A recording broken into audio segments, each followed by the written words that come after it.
So thanks for your time this evening and investing in your time.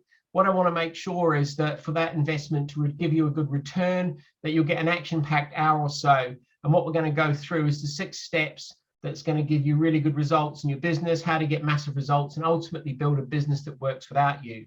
We'll also look at a formula called 5 Ways, which is a really exciting formula that's going to show you how you can structure growth within your business. So starting a business can be relatively straightforward. We can go onto Companies House, and if we've got a debit card, it's relatively straightforward to register a business. Slightly more difficult to get hold of a bank account these days than it used to be. But once you've got your registration and a bank account, then it's relatively straightforward to start the business. But it's actually, how do we keep the momentum going? How do we build it? How do we build growth?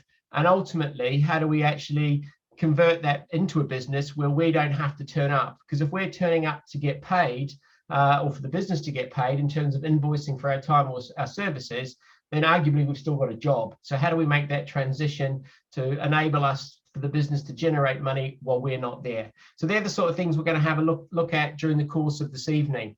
But first of all, we do need to think about, how do we get growth into our business? Because ultimately, if we're not growing, we're dying. And if we're standing still, you could argue we're dying. Particularly at the moment, we're seeing an inflationary period that we haven't seen before. And the Bank of England came up with statistics. They're talking about a 5% inflationary period this winter. And it's forecast to jump up to about 6% by spring this year. So if we're not growing the profitability in our business by more than 6%, then we're effectively going backwards. So how do we get consistency and get quarter-on-quarter growth? So that we're always on that upward growth trajectory. So we'll have a look at that a bit further on in the presentation this evening. And it's not always about sales growth. There's that saying that sales is vanity and profit is sanity. And one of my clients, for example, will be working on what his growth strategy is going to be, and his turnover is around 750,000, and his net profit percentage is about 20. He wants to move that net profit percentage to 25%. So it's not necessarily always about growth in terms of turnover, although that's desirable, but it's bottom line growth and how we're going to get it. We also have to be mindful of the fact that we've got this BCAC going on still before Corona, after Corona, and the world has changed for some of us in terms of how we do business. We're conducting a lot more online. Maybe we've pivoted our marketing. Maybe we've pivoted into a different market than what we were. Some clients that were in engineering used their skills to start manufacturing gym equipment during lockdown and have continued to develop that market, which was a new market that they went into. So all of these things have been going on, but what we're going to cover today is actually going to launch your business with guaranteed energy, focus, and success into 2022. And, you'll get some good takeaways in order to how to implement that. So in terms of the outcomes for today, there'll be some learnings. But as Herbert Spencer said, the object of education is not knowledge, but action. So from the learnings that you're going to get this evening, there'll be actions. I know there'll be some strategies that you can take away and implement. Need to have a bit of fun during this evening. I wanted to keep it, although there's some serious content we're going to go through. Hopefully you'll find it a little bit entertaining as well. And ultimately, hopefully I've got permission to be the coach. Don't worry, I'm not going to unmute anybody and ask questions directly during the presentation. But in terms of the content and the way the content's presented, I look forward to being your coach for the next hour or so. Ultimately, the only failure is the failure to participate. If you give 100%, you'll get 100%. So the analogy I like to use here is if you're in an airplane and the airplane's taxied out to the start of the runway and the pilot's got the all clear to take off, if he's hurtling down the runway, if he doesn't get to 100% and commit to 100% of the takeoff speed for that aircraft, he's not going to get off the ground. And he may very well get off the ground slightly and then crash. So it's important that whenever we go into business and we're looking at the goals that we want to achieve, that we actually give and commit to 100%. I have a quote on my wall above the screen here that says, you can get results or excuses, but not both. So if we want to get those results, we need to commit to 100%. So do take notes. Participate at the end with any questions. This is an opportunity for you. If there's anything that I raised during the course of the content of tonight, please make a note, circle it, ask me at the end, capture the strategies that you want to implement in your business, but make sure that you are totally participating and present 100% for the next hour or so, and that way you're going to make sure you really get good value from this evening and from the investment of your time. The first thing I want to look at tonight is, before we look at our business, we need to look at ourselves, and hopefully we've all got belief in the businesses that we've got. It's important, because if we haven't got belief in what we're doing, how can we expect others to have that belief as well? But also I want to talk about the point, this concept called the point of power. And it's really important to think about, when things happen, how we're going to respond, because we have the ability to respond when something happens. And it's really important because, when you point the finger at someone, and I'm not pointing at anyone in particular here, but when you do that, you may want to do this exercise yourself, while I'm talking. But if you're pointing the finger away at somebody, there are 3 fingers pointing back at you. So before we start blaming someone else or pointing a finger, we should be thinking, is there something else we could have done differently to create that outcome? Should we have taken responsibility in some way? Maybe we're going to character assassinate somebody because we think they're not doing the job they should be. But have we provided them with the right training? Have we given them the systems and resources in order for them to do that particular role? So it's really important that we look at ourselves before we point the finger. And when a situation happens, and we refer to this as the point of power, there's 2 directions in which we can go. We can go downward into the red zone. And if we go into the red zone, the opposite of that, we can go up and look at the green zone. So ideally, we want to be in that green zone 80% of the time. When we go below that point of power, we're looking at blame, excuse, and denial. So we're looking to come up with reasons why things have gone wrong and blaming someone else. And that's really much about our mindset and the choice as to how we do that. If we're going to go up into the green zone, we're then looking at taking responsibility. And that means responsibility. Sometimes that's just not for our own actions, but it could be being responsible for the actions of others. Maybe somebody in your team's not done something, but you're prepared to take the responsibility as a collective for that. Being accountable, not just to yourself, but to others in your team, possibly to your coach, but ultimately taking ownership for the situation. And, if I was doing this on a flip chart, I sometimes do this presentation, if you take the E and the R out of ownership, it's own ship, it's your ship, you own it. And you've got the ability then to take it in the direction that you want, hence the analogy or. So an example of this will be point of power. Maybe you're late for a meeting, and you turn around and say, I'm sorry, Rod, I was late for the meeting because the traffic was bad.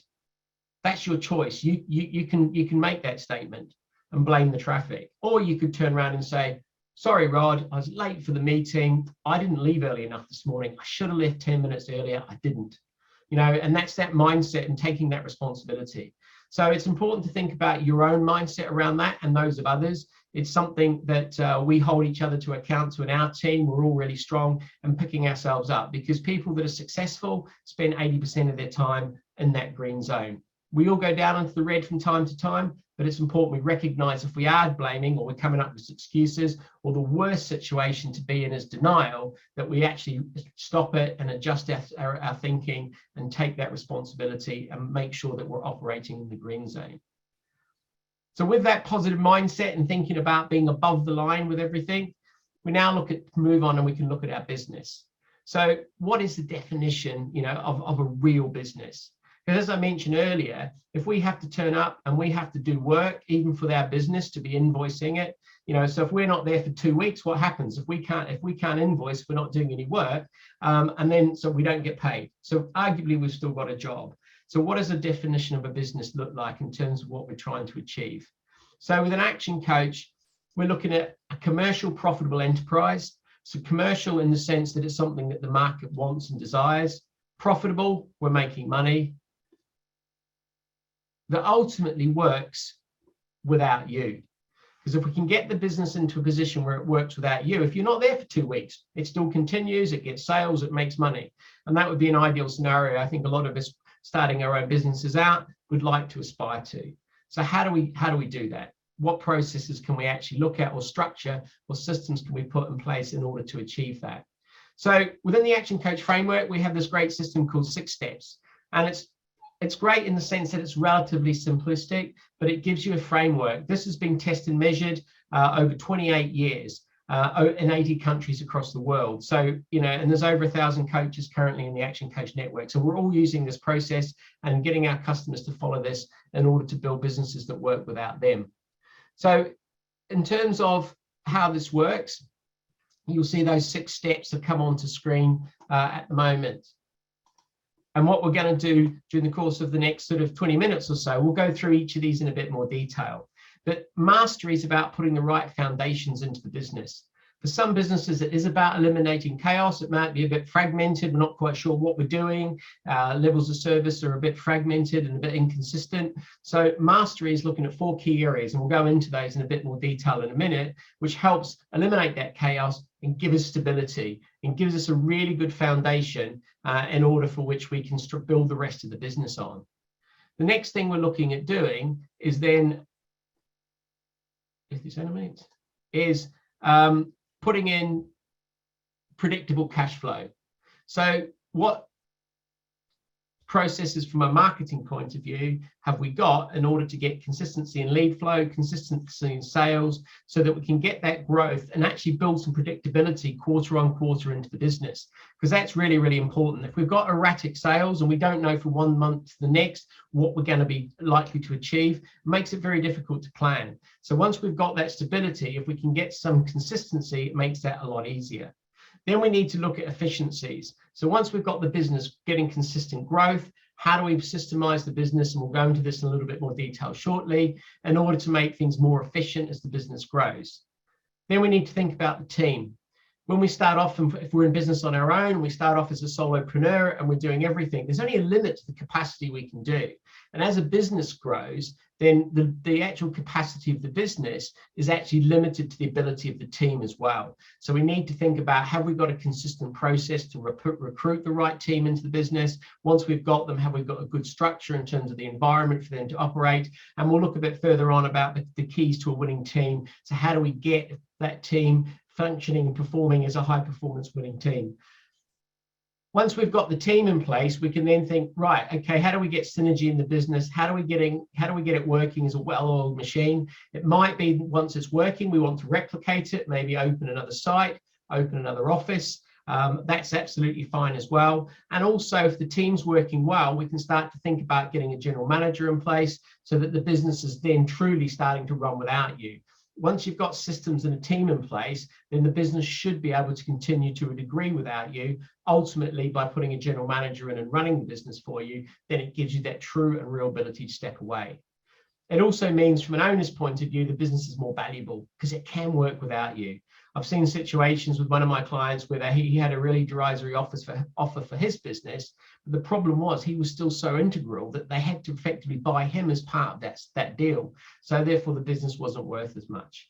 So at that point, with it working well, if it's working with the general manager, you've got choices as a owner in terms of being able to get real personal growth, possibly invest in other businesses, because the principles that in the 6 steps that we'll go into a bit more this evening, these can be transferable really to any business. So once you can do work within one business and grow a business, you can work another. So in some level, relatively straightforward, and simple framework, which is what makes it really easy to understand, but it's being disciplined and structured and following each step through in order to achieve that. How long can you achieve it in? Some clients 3 to 5 years. That would be with coaching, with consistency, with focus, and really wanting to push it through. This sort of business any sort of business could apply these principles, and that sort of time frame in terms of achieving that result. So let's just dig into the mastery a little bit more in each area to give you an idea of the sort of things that you need to be looking at. So we said mastery was about eliminating chaos and giving the business stability. So the first area we would look at is destination mastery. So begin with the end in mind. Stephen Covey. Do you know what the end of what your business looks like when it's completed? Have you thought about, when my business is finished, what's it going to look like? Is it in your head or is it written down?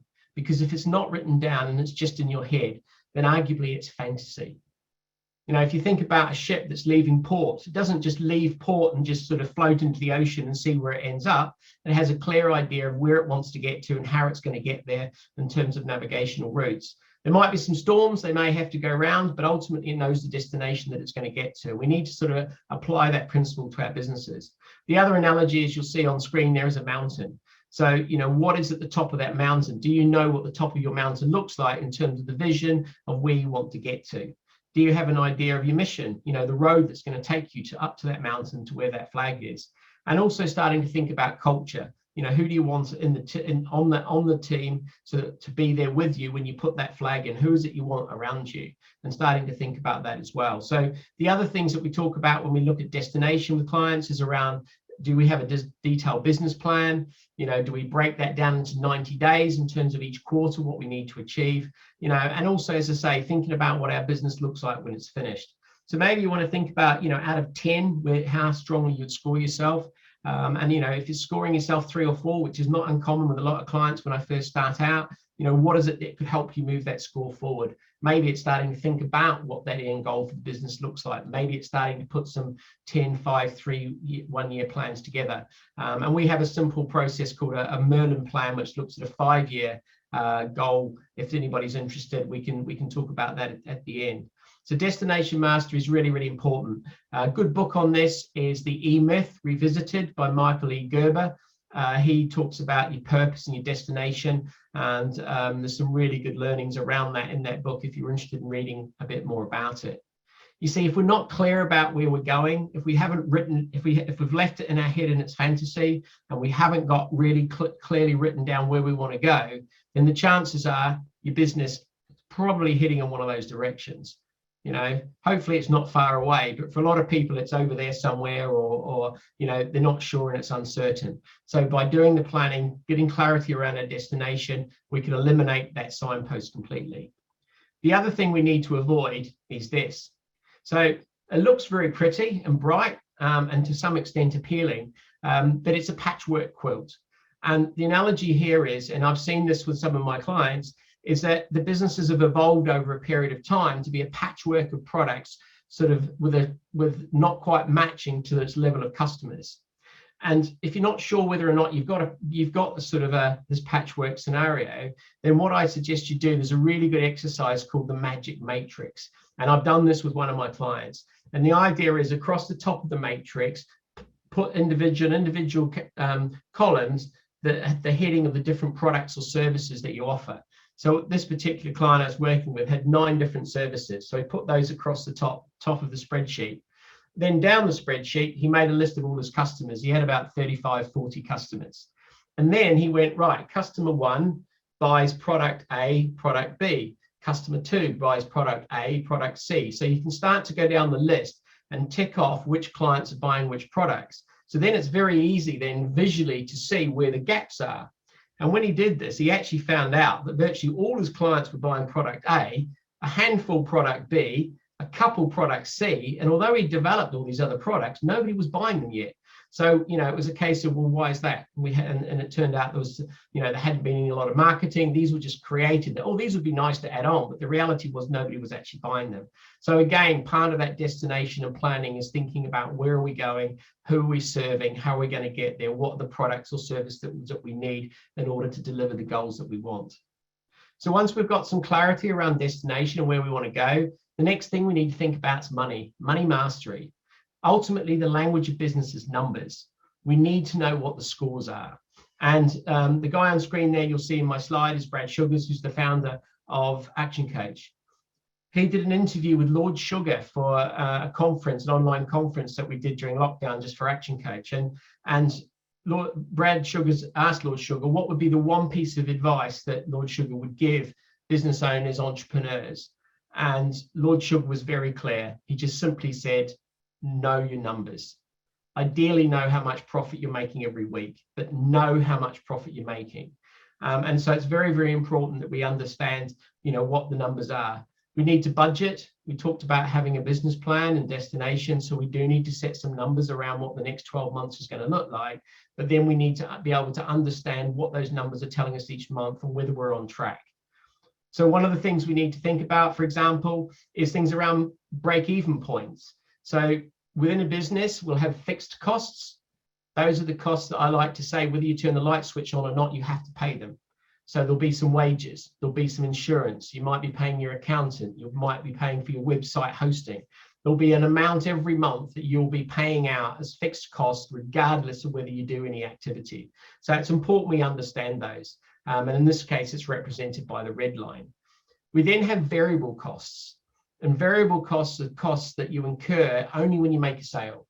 So it could be there's the cost of the product. It might be some packaging. There might be some shipping. So all of these sort of variable costs so that you can then calculate the margin or the profit that you make every time you sell something. So do you know the point at which the variable costs and your fixed costs, the revenue required for you to break even, i.e. your profits nil? One way, the simple calculation to do that is if your fixed costs, for example, were £5,000 a month, if you knew every time you sold a product, on average, you made 50% margin. So if you were selling it for £100 and it cost you 50, you're making £50 profit divided by the £100 is that 50%. So if we divide that, the £5,000 fixed costs by that 50% margin, the answer is £10,000. So if we sell £10,000 worth of product or services at a 50% margin, we've made £5,000 gross profit, which covers our fixed costs, break even. So it's important that we think about that and understand what that number is. So then we can say, well, at what point during the month do we hit that break even point? Maybe it's in the 4th week of the month. So how do we bring that forward, for example? Some businesses calculate it down to the hour in the day. The other thing you might want to think about is maximum utilization. And that's looking at the concept, well, actually, have I got any limitations on my business? Maybe you've got a certain number of hours that you can sell, or only a certain amount of product that can be shipped in a day. So multiplying that up, what's the maximum revenue that you could actually generate? Therefore, what is my revenue now? What percentage am I? And if I need to increase that maximum position, what options have I got? So these sorts of things come out of money mastery and really understanding the numbers in your business.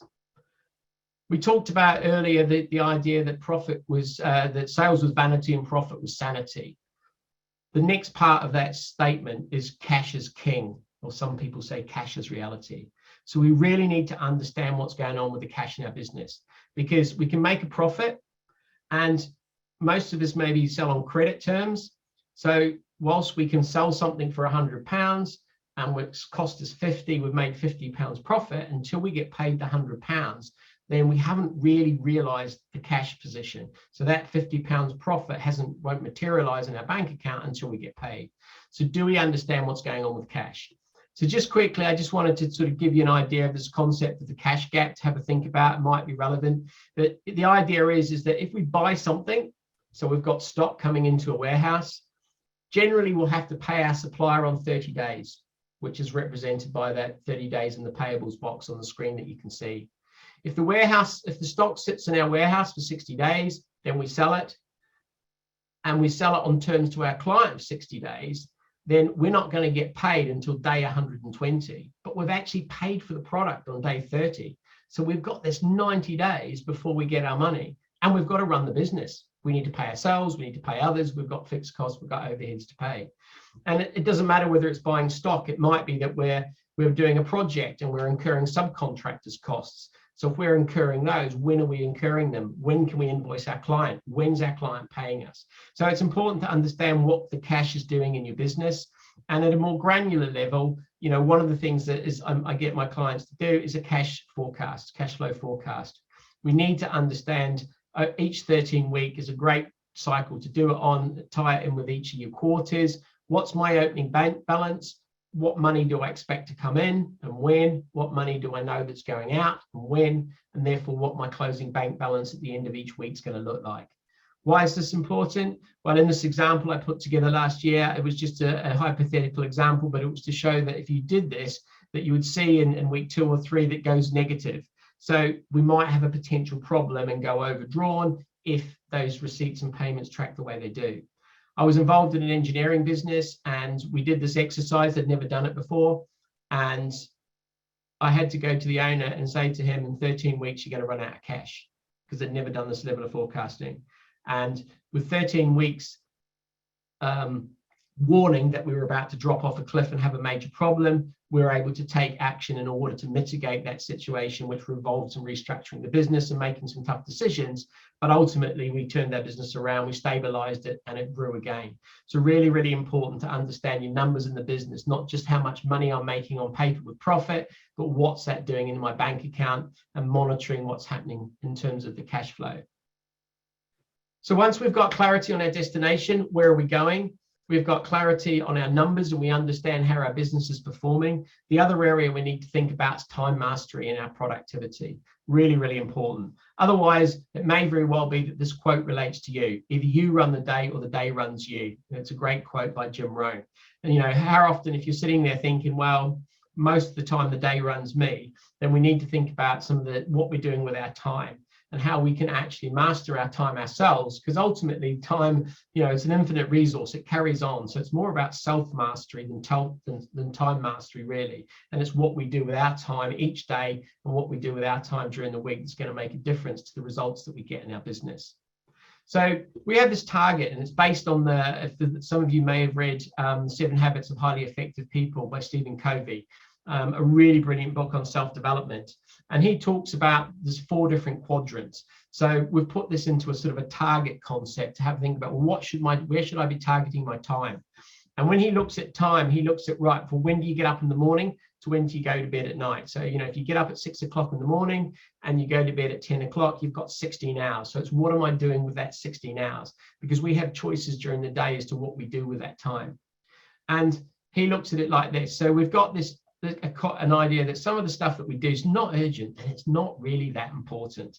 You know, it might be surfing the web, it might be social media, it might be watching, you know, TV, some of the soaps or something for periods of time. And it's a question, well, how much time are we really doing stuff that's not really that urgent and not that important? And we call that distraction. So how much of our days are we actually being distracted and doing those sorts of activities that are not really adding any value to us? And ideally, we should be saying 10% of our time should be being distracted. He then looks at another quadrant, or this part of the target, which is about urgent and not important. So these are things that you perceive to be urgent, but actually they're not. So maybe it's we've got some invoices to pay, maybe we need to do some activities that we think are urgent, or the worst case scenario here is actually that we're deluded and we haven't made the right number of sales calls today, but we turn around and go, oh, it's okay, we'll catch up tomorrow. So we're actually in denial that we haven't actually made enough effort to do it in the first place. So how much should we do being in that sort of delusion part of the target? Again, about 10% of our time. We then need to say, well, what's urgent and important? And those are the things that we're really when we're in demand. So we might be responding to a client quote, we've got an urgent staff issue to deal with, or you know, maybe there's a staff query or client query. So, you know, this is the stuff where, as I say, we're in demand. Sometimes people call it the firefighting zone as well. And, you know, we need to make sure we're managing how much is getting into that zone. But ideally, we should be in demand about 60% of our time. And that leaves the middle zone, which is the not urgent and not important. Not urgent and important zone.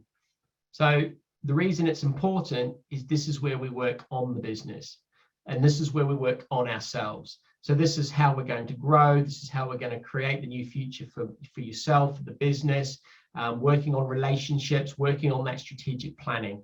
So it's really important that we think about how much time we're working on the business rather than, if you like, in it, which some people also refer to. And so which part, and in a 16-hour day, how much are you spending in each of those zones?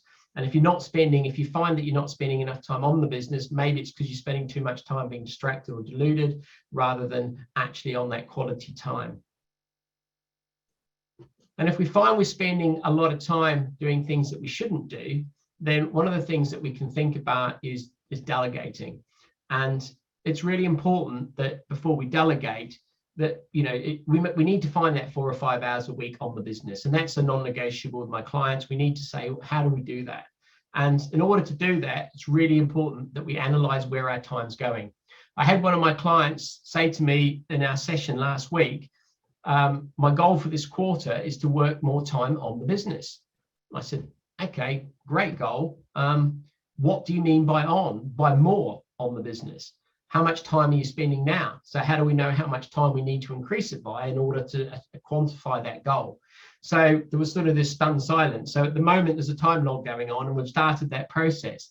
But it's important that you do that so that we can say, okay, I'm only spending 3 hours on the business at the moment. I want to spend 7. So time log's really good. And this will also then identify areas that maybe you shouldn't be doing, because it may be in order for you to create that time, you have to stop doing some of the things that you're doing, or maybe you need to delegate. So have a think about delegation. Look for the things that maybe you're doing because you feel comfortable, it's in your comfort zone, but you don't really need to do it.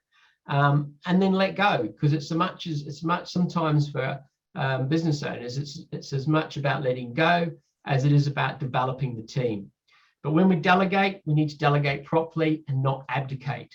So, you know, I talked about this concept before. Quite often we tell someone what they should be doing or request that they do something. We don't give them clarity, so we're actually abdicating. So those 3 fingers are definitely pointing at us. So when we're going to delegate, make sure it's very clear what you're delegating, how it's to be done, and be clear about what the outcome needs to look like and how you're going to measure that successful outcome so it can be reviewed. And when it comes to delegating, there are 2 levels. Don't forget there are 2 levels that you can delegate at, which I referred to, level 1, level 2. So if you are delegating someone to a team member, you can say to them, right, level 1, when you get to the end of doing this process, come to me with the outcomes in terms of the decisions that can be made, and then your recommendations to which one that you want to go with. So you've got that sense check. And after 2 or 3 times, they're coming up with the right decisions. You can go to level 2 and say to them, come up with a series of decisions that can be made. You make the one that you feel is best. You have the authority to go and do it. So really important to think about that. But all of these things hopefully might give you some ideas as to how you can think about your time and making sure that you're getting the most value and spending as much time in the center of that target on the business as you can. So once we've got clarity of where we're going, we understand the numbers, we can measure our performance, we've got clarity on our time, and we're making sure we're spending the right amount of time on the business. The next thing we need to think about is delivery mastery. So this is about how do we deliver a consistently great service to our clients. So this is about, you know, our quality of our service or products. Are we easy to buy? You know, are we easy to find? Are we easy to do business with? What's our testing like? Do we test and measure the standards of our quality to make sure that we're delivering them at the right level? And are we starting to think about possibly systemizing or putting checklists in place to make sure we get that consistency? Because if it's just us doing stuff, we sort of know the levels of consistency and the standards that we want. But as we start to get 1 or 2 team members, it's making sure that it's done in the way that you want it to. It may be your way, but you need to make sure that there's the right processes in place to enable them to do that. And Michael Heppel talks about this concept about aiming for the wow factor and making sure that we get consistency in our service, because he argues that there are 3 levels of service, and we've got not good enough, and wow. And you know yourself, if you go somewhere and you experience a service and it's great, and you think, oh, fantastic, and you tell some other people, and you go back again. And if you go back the second time and it's like, it's not quite so good, you're like, was it an off day? You know, should I recommend them? Is it, you know, and it creates that doubt. So if we're aiming for wow and we miss wow, we're going to be good enough. But if we're only aiming for our service to be good enough and we miss it, then we're going to be not good enough. So it's thinking about how do we aim for that consistency and that wow service.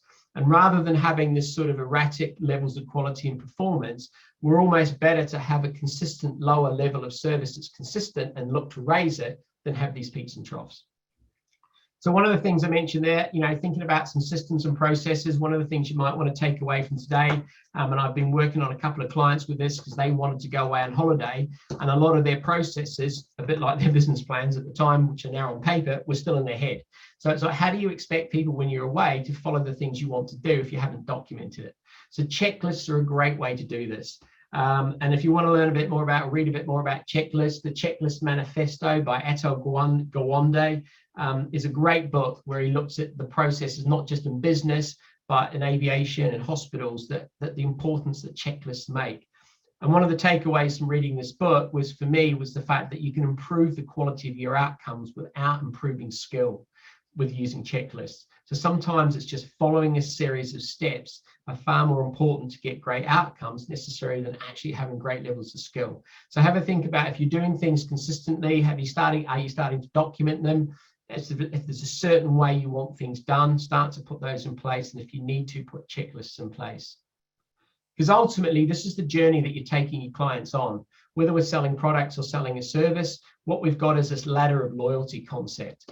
And here we're looking at what's our customer journey and making sure that as they go through that process, that we're giving them that great level of service. So a suspect is anybody in your target market that when you start out. A prospect is somebody that's put their hand up and gone, yep, I'm interested in your product or service. I'd like to talk to you. Maybe they've gone onto your website and put their name in to download a form, or, you know, maybe they've responded to what some of your marketing collateral, you know, so they're now interested. The next level on the rung is shopper. And at this level, people are shopping around. So you've probably done this yourself. I do this. You go on a website, you look for one, you check other people out. But our definition of a shopper also is somebody that buys from you once. And I did this exercise with a client, and they were really surprised when they went back in hindsight and looked at their client base and found the number of shoppers that people had only bought once and actually not come back.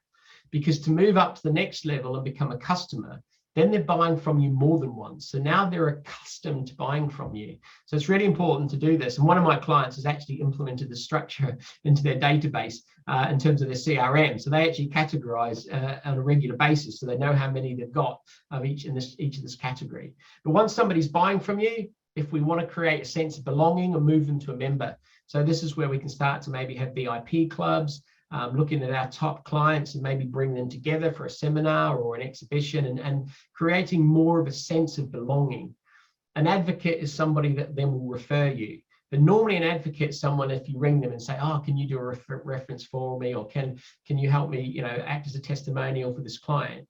Whereas a raving fan is somebody that actually sells for you.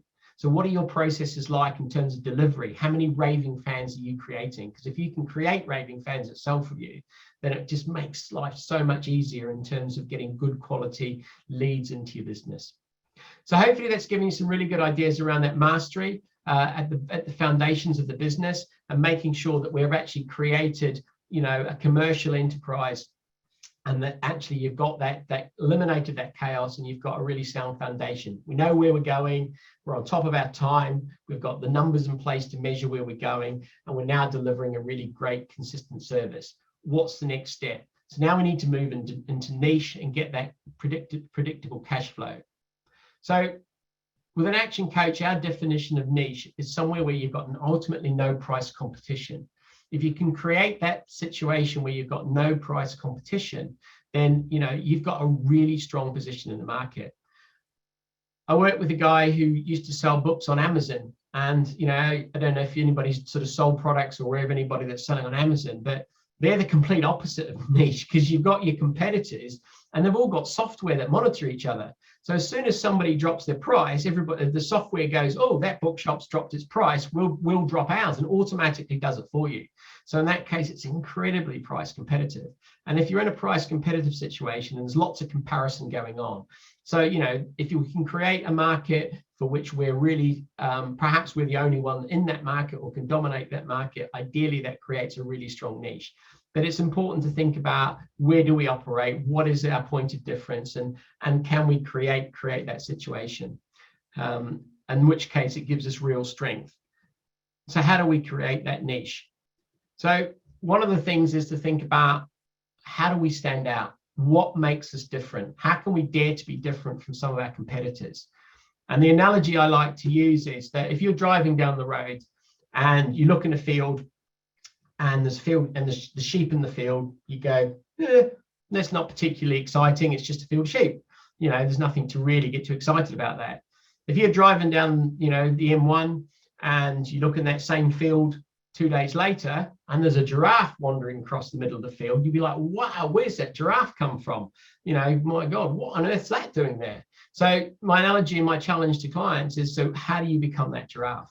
And I was working with some property developers and letting agents, and they had this guarantee, really powerful guarantee, about the number of months for which they will guarantee the landlord rent. And I was like, wow, that's really interesting. Does anybody else do that? And they said, no. And I said, well, where's that on your website? You know, if nobody else is doing that and it makes you different, that should be all over your website and people should know about it. You know, that's creating your giraffe. So, you know, that's the challenge, in terms of a niche. What makes you different? What can make you stand out? How can you dare to be different in order for people to do that? And then once you're clear on that, our marketing can help communicate and educate our target market as to why we're different. The other thing that I touched on there was the power of a guarantee. And something that might make you different is that guarantee. So there was a roofing contracting business that a colleague of mine worked with, an action coach, and they'd surveyed their clients because they were struggling to get conversion of clients to order their roofs.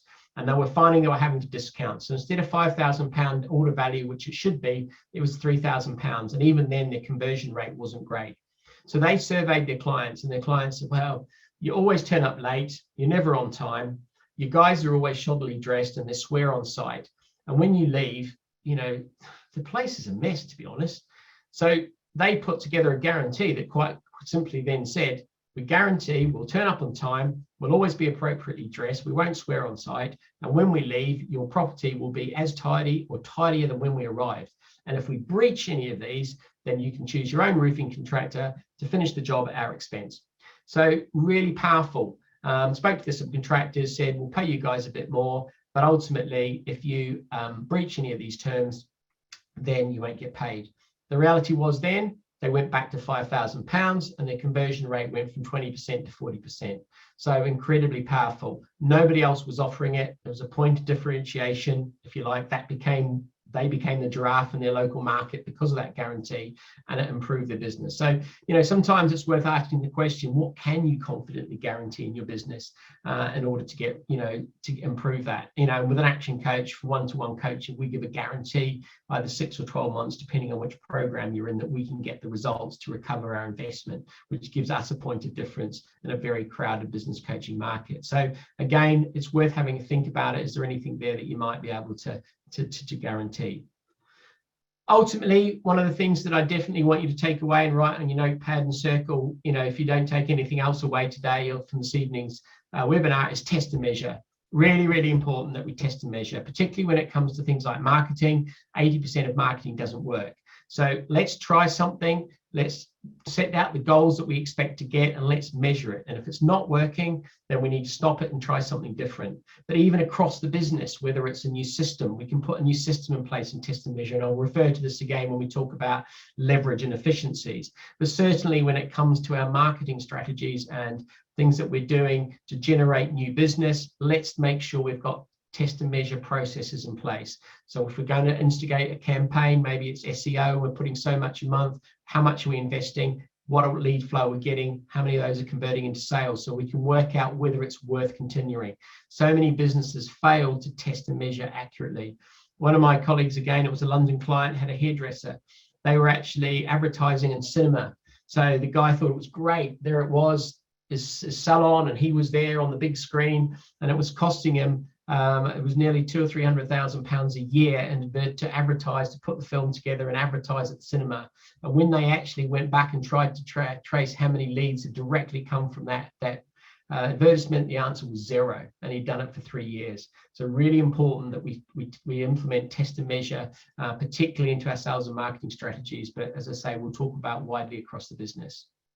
So how do we get consistency in the growth? So this was what I alluded to in the introduction, 5 ways. Really powerful formula for growth, really powerful. So when it comes to cars, if anybody's any of you are into cars, the same chassis that's used to build the car at the bottom, the Volkswagen, is actually used in the Audi R8, the one at the top. So, you know, which one would you rather have? I think I know which one I would have. I'd like the one at the top. But what I'm about to go through now in terms of the 5 ways formula for you is a chassis, if you like, for you to build that R8. You know, we can take this chassis, this 5 ways framework, we can use it on a Volkswagen, but we can use this to leverage and apply it to equally grow the business in order to get, if you like, the equivalent of the R8. So how does this actually work? Well, it stems from this, really, that talking to a lot of business owners, they tend to know how many customers they have, and they tend to know what their revenue or sales line is. Most business owners I talk to will also know how much profit they're making. But these three things, customers, revenue, and profit, are outcomes of other factors. And it's these other factors that form the basis of the chassis. So let's have a look at that now and give you a brief numerical example. Then you can take the concept away and apply the numbers specifically to your business. But the formula goes like this. The number of leads coming into the business multiplied by the conversion rate gives you the number of customers. So in this business, if we had 4,000 leads, and marketing is what generates us leads. So what are our marketing strategies that's generating leads? And I'll talk about how we can increase this in a minute. Then we look at, well, what percentage of those leads actually buy from us and end up as customers? So if it's 25%, 1 in 4, in this example, we'll have 1,000 customers.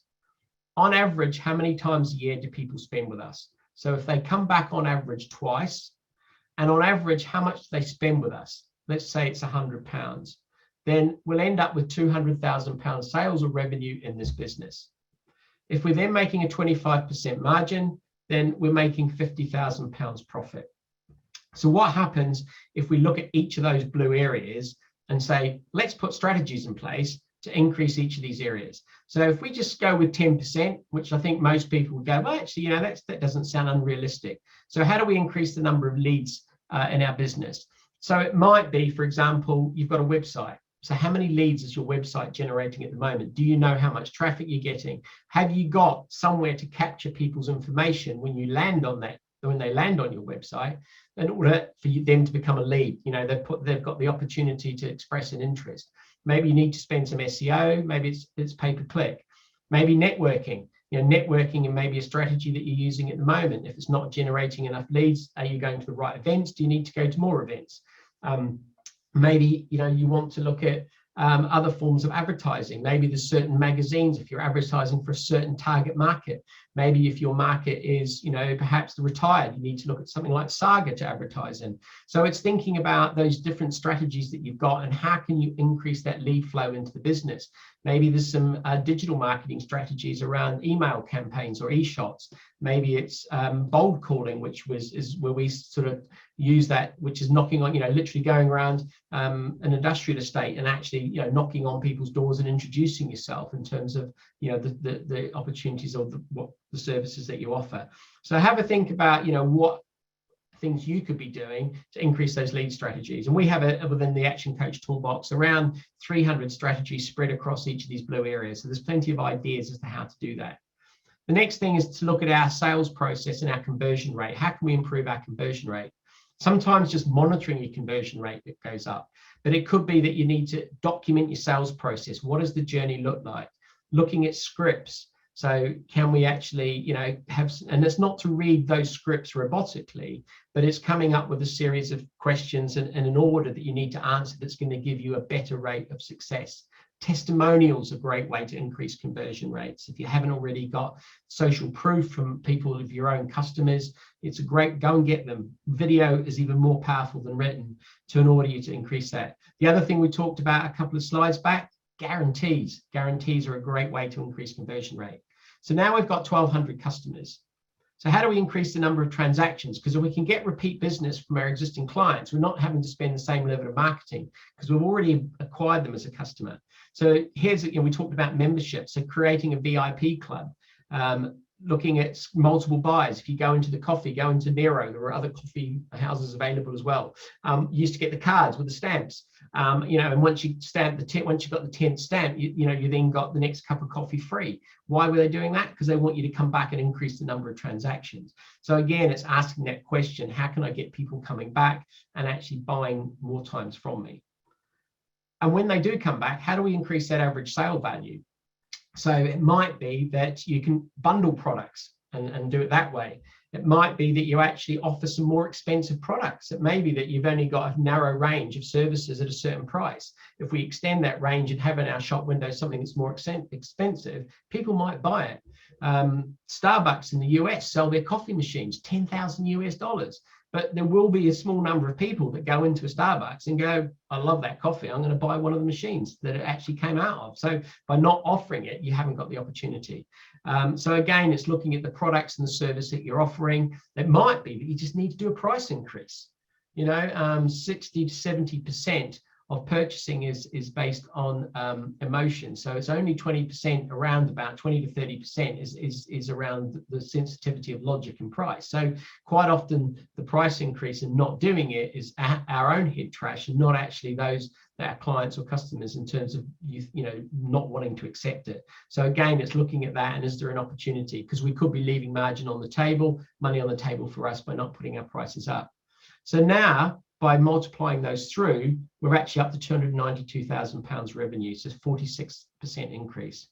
Look at our profit margins. If we're buying, can we buy better? Can we buy differently in order to improve our margins? It might be around our services. If we're offering a service, how do we become more efficient and more productive in terms of our time?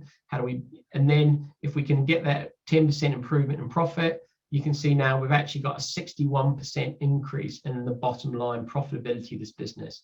So it's really good. You can apply that to your own businesses in terms of the numbers that you've got. If you've not got these numbers, then definitely start tracking them. Think about how many leads I'm getting, particularly the conversion rate, because quite often that's the first place to go. If you can increase your conversion rate, you don't have to spend more money on marketing and you'll get more clients.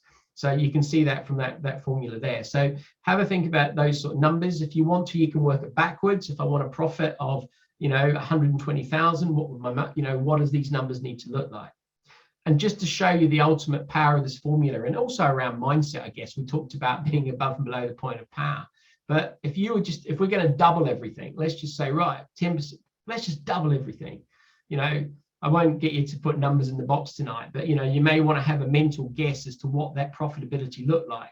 We know 10% takes us 61% into 80 odd thousand pounds. But if we double everything, 1.6 million. If we doubled all those numbers. So, we've got a choice there around mindset, and it's not a case of doing that in 1 year, but you can use this formula, and I use this with my clients to create a five-year 5 ways of increasing each year. And if we're working on every area at the same time, then the power and how, in terms of the speed at which you can get growth is quite phenomenal. So definitely worth noting that formula down and having to think about how you can apply that to your business, and that stretch mindset as to how much you could perhaps increase some of these areas and what impact it could have on you. So now we've got the business, the foundations in place. We've now got consistency in that quarterly cash flow. We can use the 5 ways model each quarter and strategies within the 5 ways in order to starting to get that consistent growth. Now we need to think about creating that commercial profitable enterprise that really works. So now we need to think about efficiency, and now we need to think about how we can leverage the resources and the time even better within our business. So leverage is all about systems. And when it comes to systems, this is the acronym that we like to use to do that. Saving yourself time, energy, and money. So now that the business is getting busier, you're getting consistency and growth, what is it that you can do to save yourself time, energy, and money in your business? And when we do this, there's 4 areas that we look at. And the ultimate goal, as it says, there's 80-20. Our ultimate goal, ideally, if we can systemize 80% of the business and humanize 20%, we'll have a really good business. So it's looking at testing and measuring in more detail. Do we really know the impact of changes that we make within the business? It's looking at people and education. How do we induct people? How do we train them? Have we got a program? Do we have development plans? What's our delivery and distribution? Do we measure? A great KPI that you can put in place under delivery and distribution is a measure that we call OTIFIS. So on time, in full, in spec. So what percentage of our orders or the service that we provide ticks each of those aspects? So did we deliver it on time? Did we deliver it in full? Did we deliver it in spec, i.e. what the client wanted? If you can tick all 3 of those, you get 1. If one of those is got crossed, then you get nothing. And it's what percentage of those that you can measure, and how do we get that better? So the other area that we focus on is systems and technology. So what can we do to make the business more streamlined? There's an engineering business that I'm aware of that was using app technology instead of the old manual job sheet. So when there was 4 or 5 technicians or engineers going to site, they could do manual job sheets, and they could one admin lady could control that. As they grew and doubled the number of engineers and got up to 12 engineers, that system wasn't sustainable. So they invested in apps on their phones so that the engineers could get worksheets sent to the app, they could log in on the site, they could take pictures, all of that was captured, and that one person could manage those 10 to 12 people using that technology. So it's what can we do in order to create that advantage. The other thing when we're thinking about systemization and technology is creating an operations or a how-to manual. And this is really where you're starting to step away, you're starting to think about, well, if the business can run without me, these are the systems we need to put in place, and this is how it needs to run. A great example of this, I was talking to an action coach the other day, and he was doing a presentation, and he had a client that ran a number of different buses. And they had so what they decided to do was they created, again, using technology, an app. But on that app, it had all the details for the 6 to 8, I think it was 8 different buses that they ran. So any driver could get into any bus at any time, log on to his app, and it would tell them everything about how to start, how to, in case you didn't know, what to do if something broke down, what to do with certain things that needed to be done, certain checks. It was all done and documented, so it was so interchangeable. And they also created an online booking system that nobody else had. So everything was suddenly systemized. People could go onto a system, book, pay, and it was all organized. And it's that sort of approach to how do we get your business working to that level? Because if we can get great systems and then we can get great people to run the systems, that's where we really start to get that advantage. And the other thing is, if we start to build a how-to manual or our operations manual as part of that, that could be the most valuable document in your business, because that way you're starting to say, this is how we run our business. This is the systems and processes by which we do it. We can bring people in, we can train them to run them. And also then from a value point of view, the business can run on those systems and not necessarily on people's judgment and people's individual decisions on what to do on a particular day. So systemization is a very, very important stage to that next step within a business. So as I mentioned earlier, if we can get to this point where the systems run your business, and then you can have your team running the systems, then ultimately your job is to lead the team. And that's when you really start to get time and the business is starting to work without you. So team, so just touching on team. So I mentioned earlier that we've got to get the team performing to a level, because that can create a ceiling within a business. And I was working with one of my clients, and we were talking about the management team that he had within his business, and a really good team, and got him to a certain level within his business, that his goal was to make his business 5 times bigger. So the question was, has that team got the ability to step up and grow and go to that next level, and how do we do that? Because the team ultimately is the key part of that structure for growth. So when we're looking at team, we're thinking about, do we have a system to recruit people into the business? What does that system look like? We talked about systems within that leverage stage of developing a business. So what systems have you got to recruit? We have one that we use within our business that I coach my clients on. So you just, right, we want to recruit. That's the system. This is how we advertise. This is how we takes people through a selection process. This is exactly how it works. So we get consistency and we've got a better chance of getting the right answers. But once we've got the team on board, this is again coming back to looking at our culture and our vision and our mission. It's really clear that it's really important that we're clear on that so that we can communicate, because ultimately the team is going to have to deliver that as well. So when I'm working with my clients, it's really important that as you, the owner of the business, that your job is to recruit a great team and make sure that they're encouraged, they're supported, and that team ultimately then their role is to look after the customers will look after the business, and then the business will look after the owner. And at that point, we can go around the cycle again. So it's really important as the business grows, and we're probably a couple of years in, it depends where businesses are on their cycle and how big their team is. But maybe they've brought in a sales and marketing manager, maybe they've brought in an operations manager, once the business starts to grow. But ultimately, it's that team's responsibility to do that. And therefore, the owner starts to have more responsibility with developing and growing that team. And when it comes to creating that winning team, then we've got these keys that we coach around and help clients develop. But these are the things that we need to be thinking about. Strong leadership. Are we good at leading our team? Are we clear where we're going?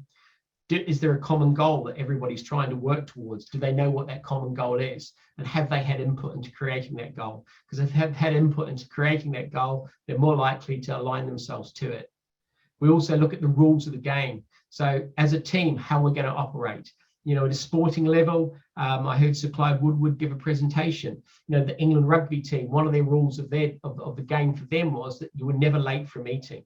If the meeting was 10 o'clock, you turned up at 10 to 10. If you turned up at 10 o'clock, you were late.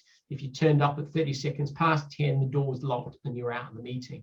So again, if you're going to create a winning team and a high performing team, not only do they need clarity on what they're trying to achieve, but they've got really clear rules as to how they're going to work together. And that creates trust as well, and enables the team more likely to achieve the goals that they want.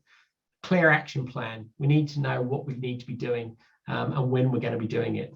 We need to support risk taking. It's important that we grow. If we stay in our comfort zone, then the team's not going to grow. You know, so we need to be able to take some risks and support that so that we learn. We may not get it right every time, but it's an important part of the process of a growing team.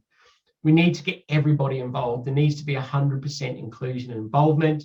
Otherwise, you know, we've got people on the sides and not contributing. It just isn't going to work. So it's making sure, and your role as a leader of that team is that everybody is involved, ideally participating 100%. We need to have ongoing training. You know, the more we learn, the more we earn. So, you know, if we're performing at this level and we need to get up to this level, there's a gap in our knowledge, then we need to be able to go on training courses. We need to read, we need to do whatever we need to do in order to bridge that gap to get to know where we need to go. And we don't know everything. So it's important that as part of the team, and the team to grow, then that's also going to enable the business to grow. It'll also mean there's more confidence in taking risks. But ultimately, it's also about communication. So we need to make sure that we've got clarity of communication throughout the team and throughout the business. So what does that communication look like? Is it consistent? And are we getting the right message? So these are the sort of things we need to look at when we've got to team. Today, you know, the main thing was around that sort of early stages of mastery and niche, because those are the bits that are really, really important. Because if we get that right, it enables us to move into leverage and team at a later stage. So I just wanted to spend more time on those. But if there's any questions around that, let me know. And then, as I touched on earlier, you know, synergy and results is about, we've got a great team, we've got great systems, you know, it's working well. We can think about bringing perhaps a general manager to step in and run it. And maybe we want to replicate it. I've got one client I'm working with is looking to create a business model with one particular unit. So once we know how that works exactly, she wants to be able to replicate that in other sites, knowing what works, and obviously get more leverage from that. So again, you can do that at that level. Or ultimately, you've got a good business that's working without you. It gives you your real time and freedom. You can go away for maybe 3 months, take a holiday, and not worry about it because you've got those systems and processes and people running the business for you.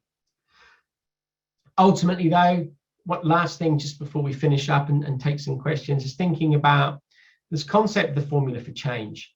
So we've covered quite a bit of ground tonight, and I've covered it at quite a bit of pace. There's quite a lot of content in there. Hopefully there's been some really good knowledge that you've taken and learnings you've taken away and strategies that you've taken away.